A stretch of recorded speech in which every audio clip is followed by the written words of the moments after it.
Hello explorers, we have a great week planned for you, supporting you to keep motivated, inspired and progressing with your New Year's resolutions, your goals and those things that you really want to change in your life.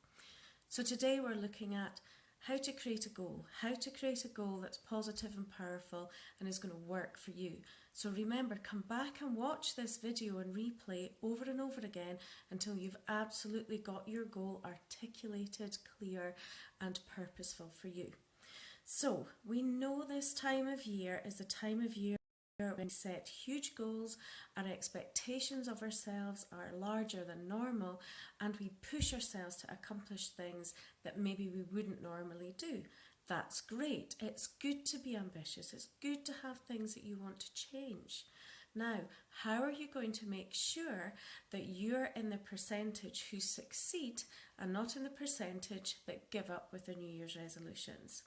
So wherever you are in setting your resolutions at the moment, whether you're motoring ahead and motivated, whether you've not quite decided what you want to do or somewhere else in between, here are my top tips to get you on track and to stay on track.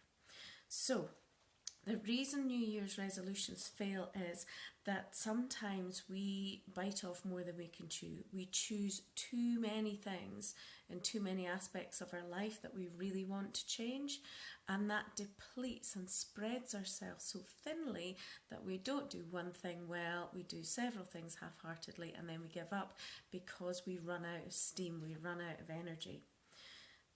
Sometimes it is because we just haven't planned the detail. We haven't thought through from the big picture, the goal, the ultimate thing we want to achieve, to generate the specific actions, attitudes, behaviours, and when to review your goal, when to make any adaptive changes that might be required, and then keep moving forward. So the plan isn't in place, just the purpose. You must have your vision and purpose, and it requires a plan. The other reason that many goals don't succeed is that we don't often test the consequences of making these goals for ourselves. So when you're looking at the goal that you want to set with me here today, I'd like you to think about who else is affected by this. If I do this and move towards this goal, what will be the impact on myself, my relationships, my work, my health, my well-being?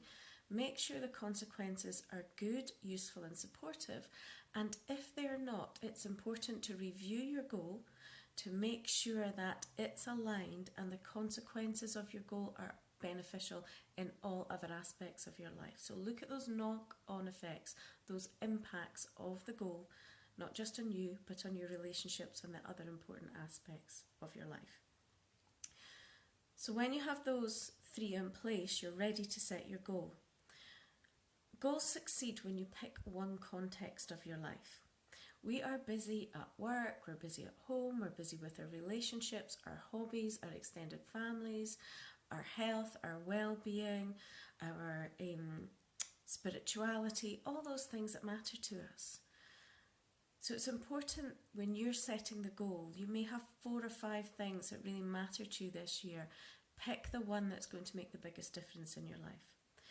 Because there's nothing like success for succeeding. When you start to succeed in one aspect of your life, it'll have a beautiful ripple effect into other areas that you want to change. The key in harnessing your motivation, your focus, your willpower and achieving your goal is focus on that one fundamental thing that's going to make the biggest, most positive impact. So pick one context, whether it's health, whether it's career, whether it's relationships, whether it's hobbies. Pick that one context and focus on there. And then you're ready to define your goal once you've got your context. So you define your goal by using the 3 P's. It's to be positive, powerful and personal. Using those 3 P's helps you realise that we can only set goals for ourselves. Of course we want other people to change, that we wish he would do that or she would do this. Goals can only be for self. So the 3 P's help you make powerful goals that you have control over, that you can influence. So how you do this is it has to be positive, and in our last vlog we spoke about In setting goals, often we know what we don't want. So if you don't want to be in the same job this time next year, then focus on, my goal is, I would like to be in a new job, a new career, and give the date. So it's to be positive. This is what I want. It has to be powerful. A new career, a new ambition, improved health. And it has to be in the first person for self. So your goal has to have the language of, I am. I am doing this because I want to. So those are your 3 P's: positive, powerful, and personal. Use those to create your goal. Now, you can draft your goal a couple of times to get it right. The next stage is write down your goal. Write down this positive, powerful, personal goal for you. Now, psychologists tell us that when we write it down, not just put it on our iPads or phones or tablets, whatever, but the act of writing down our goal connects with a part of our brain that's really important in driving us forward. So handwrite your goal too. Write it down. Say what you want, when you want it by, how you're going to do it. Positive, powerful, and personal. And then the next step is to think about, how are you going to get there? So you've got your goal, you've got your purpose, you've got the thing you're aiming for. How are you going to get there? Now, it's important to look at your inner qualities and strengths as well as external resources. So think about who can help you. Who has achieved a goal like this before, that if you spoke to them and asked them how they did it, you'd learn something. You could model their excellence. What are the behaviours that you need to achieve this goal? Those are really the actions. There's a really great book, simple read, called Habit Stacking. And it's about what habits can you create, small routine things that build a mental pathway, an automatic habitual structure to take you towards your goals. So what are the behaviours? Is it getting up in the morning and doing one thing differently, and you do that every day and that'll take you towards your goal? Is it a different time of day where you'll do something that takes you closer to your goal? So what are the actions and behaviours that you will see in yourself every day as you move towards your goal? Write them down and start stacking those behaviours like habits. They become your unconscious muscle power that will keep you motivated. Habits take less energy, so when you stack and create these behavioural habits, they will start working for you very, very quickly. And what's the attitude? So I was working with somebody at the weekend who set a brilliant goal, and I absolutely know that she can do it. And her attitude is, I know I want it, I really want it, my whole heart wants it, but somewhere deep inside me, I'm not sure if I can do it. So for her, we are looking at self-belief and what are the attitudes of somebody who believes in themselves. What do they think and feel about themselves? So we've got her in that act as if place, that generative space of, I have the attitude of, I can do this, I am doing this, and I'm doing this because it matters to me. So which attitude do you need to support you to achieve your goals? And spend a little bit of time writing down the attitude you require, and then put that in your habit stacking list. This is the attitude I'm going to tune into every day and remind myself of, because it's useful to me. So those are the behaviours, the actions and the attitudes that support you moving towards your goal. The next tip is to visualise the steps. You have this ultimate goal that you want to achieve, and sometimes we have moments where the big goal, the thing, can be a bit overwhelming. The distance between where we are and where it is in the future can seem too big. How we help ourselves bridge that gap and make it smaller is create progress goals or process goals. What are the steps towards the goals? What are the milestones that when you achieve step 1, step 2, step 3, that you will know and celebrate that you've achieved them and that they're taking you closer to your goal? It's really useful to help your mind stay focused and stay in the game of achieving this when you write down the steps. Because when you are focusing on the goal and it's overwhelming, pull yourself back to the here and now. What step can I take today? What part of the process am I in? And when you put your focus there, your energy comes back, your motivation comes back, your willpower comes back, because it's much more achievable to focus on the here and now and do that one thing that you need to do that ultimately takes you to the fulfillment of your goal. So do that, visualize the steps. So I'd like you to take a moment to think about, what will you see yourself doing?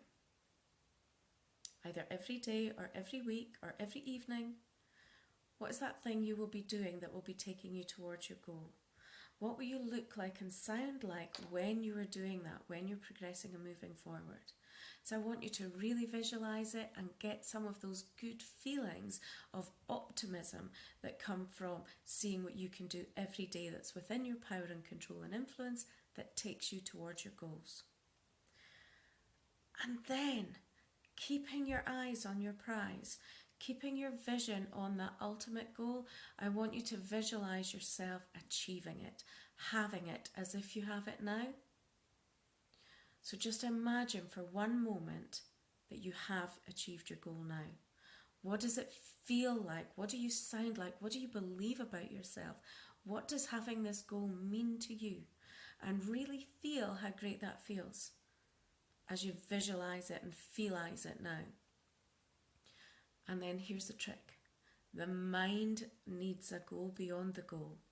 Now I want you to take your minds beyond the accomplishment of the goal and you living your life in the fulfillment of that goal. You have the goal and you've achieved it and you're sustaining the accomplishment of it. I want you to see yourself 2 months, 3 months, 6 months, a year after accomplishing that goal. What does that future self look like, sound like, feel like? What does that future self have that you need access to right now? So I want you to keep your vision on the goal beyond the goal, on your future self that's living in the fulfillment of having achieved that, because that's where your power lies. So this goal setting is through time. Bring yourself into the here and now. What can I do today? Take yourself into the future. What will it be like when I've accomplished it? And then take yourself beyond the accomplishment of the goal to your future self and check in with them. What's life like then? So that through time aspect will really support you achieve this goal. Now tomorrow we're going to look at willpower. Willpower and motivation. How do you get it, generate it, sustain it? And what happens when it wanes and goes? What strategies can you create to connect and re-tap into it? So for today, remember, my invitation to you is write that powerful, personal, positive goal and then take yourself through time, seeing, hearing and getting a sense of your achievement of it, and look at the steps towards it. What are the steps? And keep your focus in the here and now. What can I do today? Whilst also keeping your eyes on the prize. So good luck with your goal setting, and I'll see you tomorrow, 12 o'clock, to talk about willpower and motivation. Bye for now.